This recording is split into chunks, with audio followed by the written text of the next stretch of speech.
Hey, how's it going? My name is jackiefishhh and welcome back to some more Warhammer 2. Today we have an epic Queen Amber Crone 3 vs 3 online battle as the Wood Elves and the Norskans team up in an unsavory alliance. But don't worry, there's an even more unsavory alliance coming up on the other side of the field as we have Bretonnia, the High Elves, and also Chaos trying to defeat them. So it should be a really exciting battle, and as you can see, the fight has already kicked off. That's the reason why I have paused it, just so we can kind of keep an eye on what is going down. Quickly, just to run through a few of the units we have on the flanks. We have some of these Norscan Ice Wolves and also the Skin Wolves, which are a really fast armor piercing unit which can go ahead and support these boys. Then one of the Wood Elf armies, we have a whole line of Wildwood Rangers, Durfee back there. In the center we have the Moomakill along with the Marauder Berserkers. These guys are ferocious if they can get into melee combat, which might be a little bit hard coming up against the High Elves. They're going to obviously be harassing them.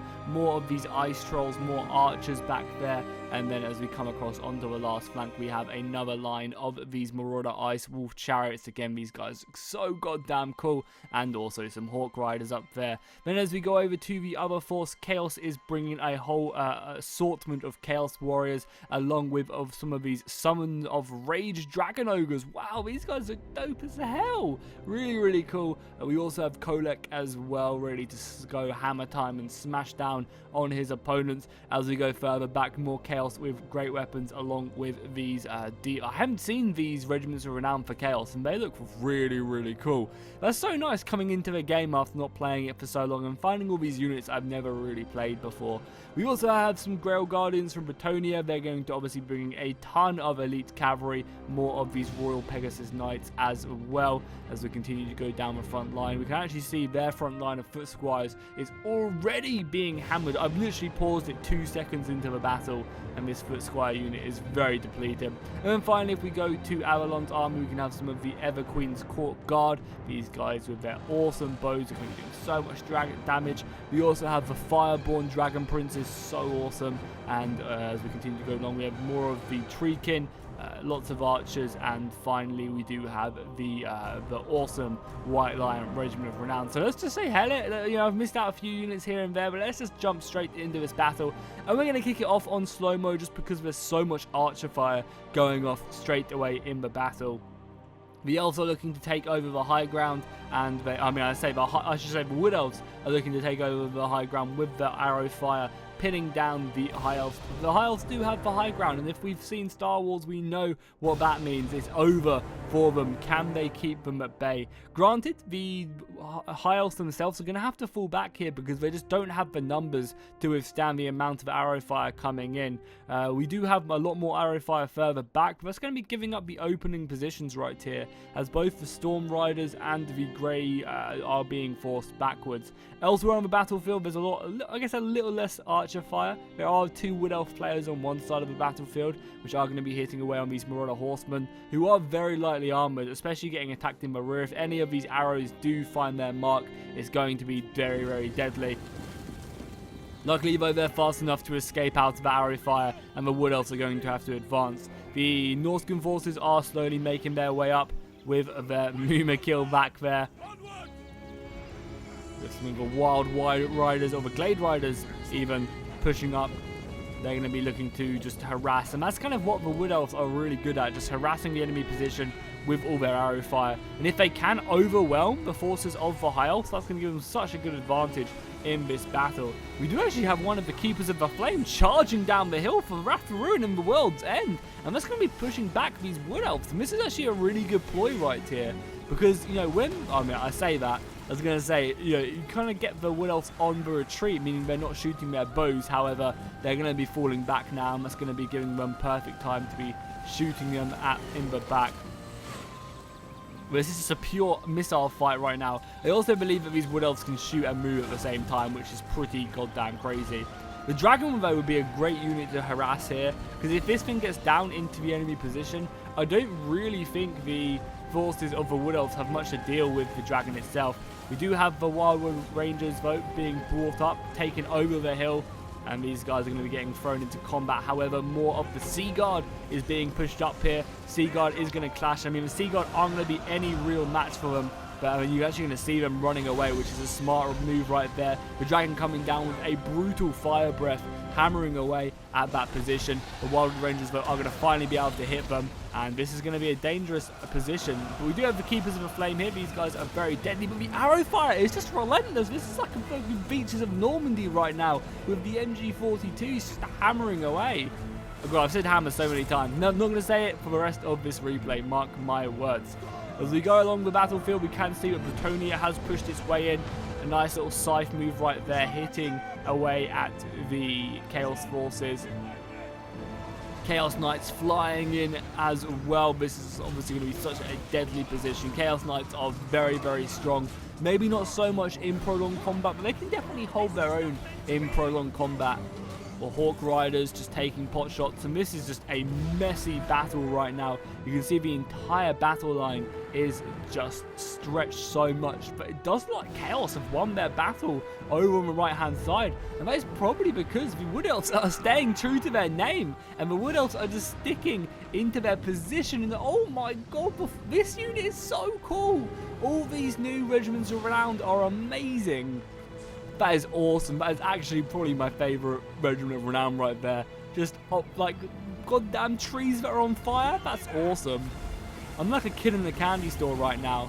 The Ice Trolls trying to duke it out with the Chaos Knights, which is actually a really, really good idea, because the Ice Trolls go ahead and actually slow down whoever they fight. Banishment going off right on top, and a scythe as well.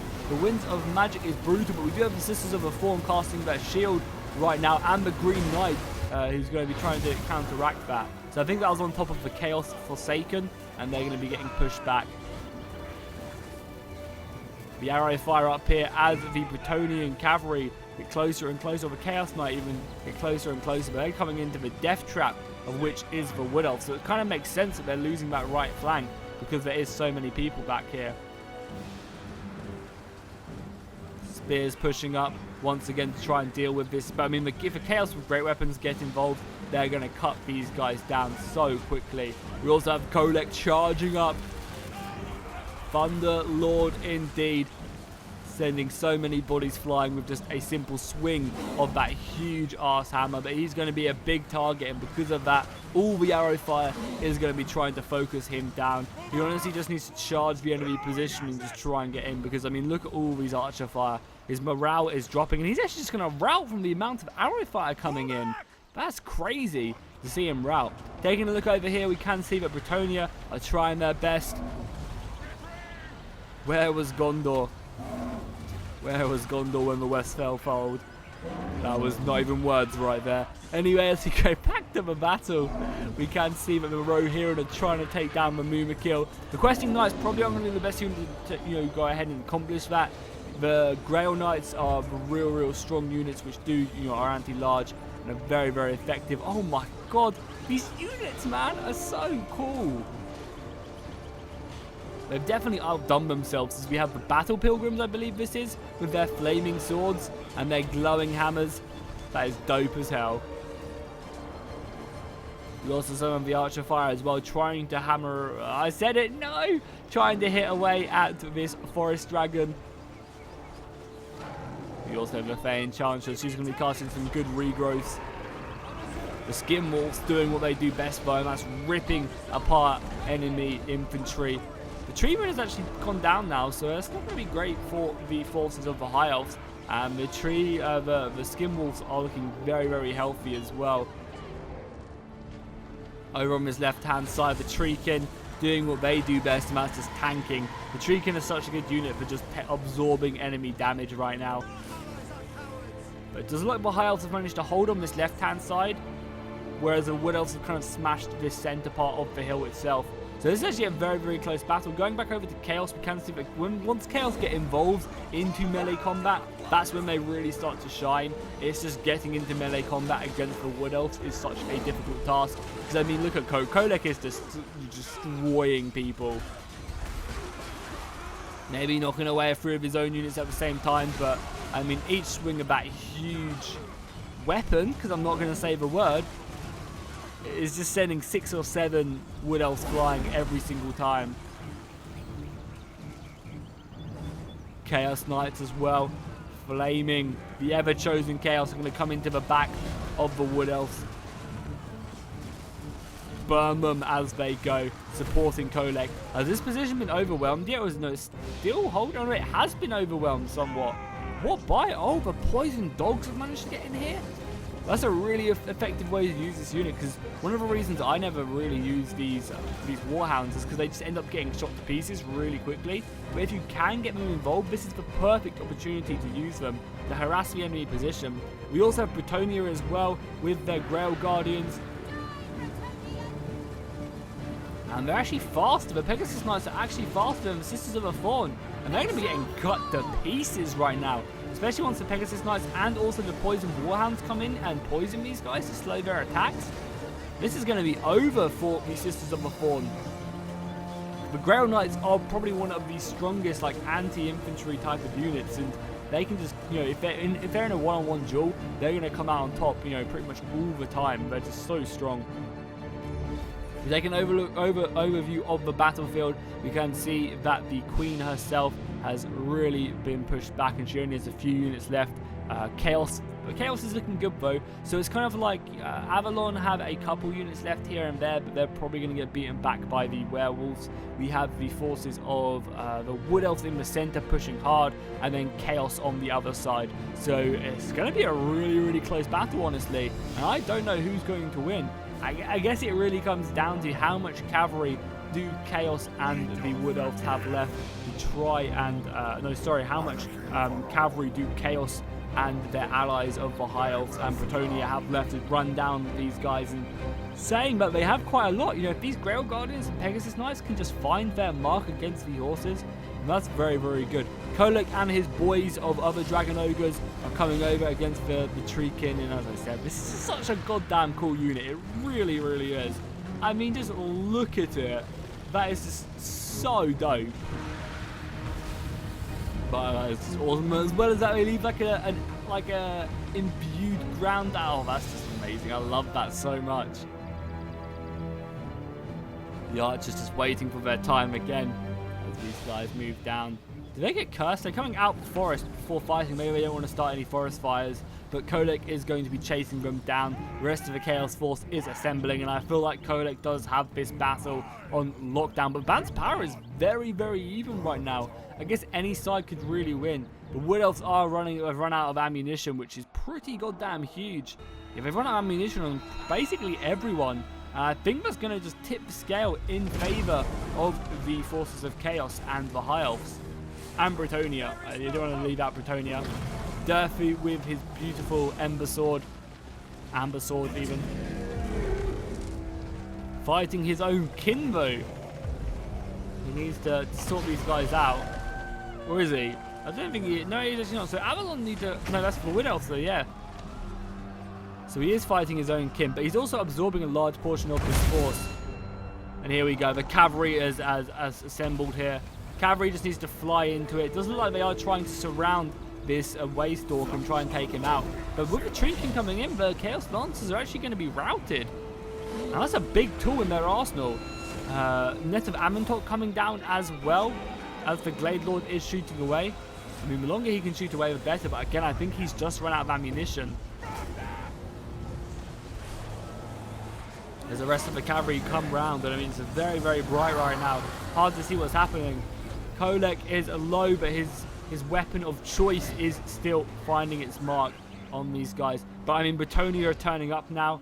There's still a lot of cavalry around here as well. The cavalry can harass. Do they have ammunition left? They do have a little bit of ammunition left, trying to take down these Forsaken. Probably the smartest target right here, because the Forsaken are very much like the glass cannon unit. Do a lot of damage, but they can be shot to pieces very quickly. So to focus them down is smart. The Wood Elves themselves actually have a load of cavalry. But are these good Wood Elves or are these bad Wood Elves? These are... It's hard to tell. Because, sorry, no, all Wood Elves are good. Yeah, all Wood Elves cavalry is good. Yeah. It's the High Elf cavalry which we have to worry about. So, if we look at over here, Bretonia have gone in and charged in here. I mean, these Grail Knights are going to be just slaughtering these Wood Elves. They really do not stand a chance. especially now the Forsaken have turned up. If anything, the Forsaken can already take these units, and the Grail Guardians can go elsewhere. The Thayan Enchantress is here trying to rally the soldiers, push them pest the Wood Elves back to whence they came. Send them back to their hells! Your king is powerless! Durfu is still very healthy though over on this side, which is going to really come in huge. Because Durfu can pull out some pretty disgusting damage, especially if he can get in onto the infantry of Chaos. Shooting out his missiles as well, trying to take down, actually knocking down 2 of the Pegasus Knights. That's crazy cool. As the Pegasus Knights do come flying in. I think killing Durfu is going to be the biggest issue. The rest of the cavalry coming in as well for the Wood Elves now as well, trying just to harass. But Bretonnia have that sheer advantage of just being so much stronger on horseback. You know, the Wood Elves have their missile fire and their speed, and I think that Chaos and Bretonnia might have this battle just because they got this huge clump of forces which just aren't going to die, and they're bringing up more of their horsemen, which is probably like, you know, a very fast unit that can actually catch a lot of the Wood Elf units. The Wood Elves push back, and I mean their morale is starting to dwindle. I think if Durfu routs, it's over for them. And I mean, Balance Power is definitely very telling as well right now, just having such a huge advantage. I mean, we will zoom in and watch this last little fight right here.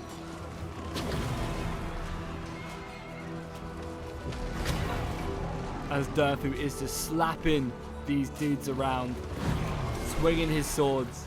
But it's not going to be enough. But it was actually a really, really interesting battle. Both sides offered a lot of really good competitiveness. I liked as well how we had like the Wood Elves holding in the woodland area right there. That was pretty cool. And this battle went down to the wire, which is what I always like to see. 384 allied units left with 600 of the Chaos Bretonnian and High Elf forces. Durfu, though, not going down without a fight. He's still inflicting a lot of casualties on his opponents. And the eyes of the forest are watching. Don't know what this is. Oh, it's just ember, right? But it looks like eyes. That's actually a really cool effect, which I don't think it was meant to be like that. Let's take a look at the victory as the forces of Norscan did die. The Wood Elves and Norscan alliance just was not enough. And obviously Chaos just proving their worth today. So looking at the kills, the Mumakil itself getting 124 kills, and all the Norscan infantry doing okay. No one really racking up a ton of kills. The Wood Elves themselves, again, you know, decent kills, but no one really excelling and doing a ton of damage. I haven't actually seen anyone over 100 kills besides the Mumakil right there. Yeah, no, not at all. And also, I know it's a goddamn mammoth. I'm just calling it a Mumakil. I know I've already probably got like 10 comments saying it, but whatever. I'm just a joke. It's a joke, goddammit. Looking over onto the other side, the victors, as it were. The Dragon doing okay. The Dragon Prince is over 100 kills. Again, I guess because both sides really don't have huge numbers in their army, so I guess that's interesting. Kolek, obviously, 100 kills, that's what we kind of expect. And a lot of these Chaos Chosen with great weapons just weren't able to be taken out by the missile fire. And then finally, Bretonnia, 127 kills. I believe that's going to be the most kills in the game, so hats off to them. And they also have a bunch of other horsemen over 100 kills as well. So if you enjoyed this, be sure to drop a like and a comment down below. Let me know what you want to see next, and I will see you guys in the next one.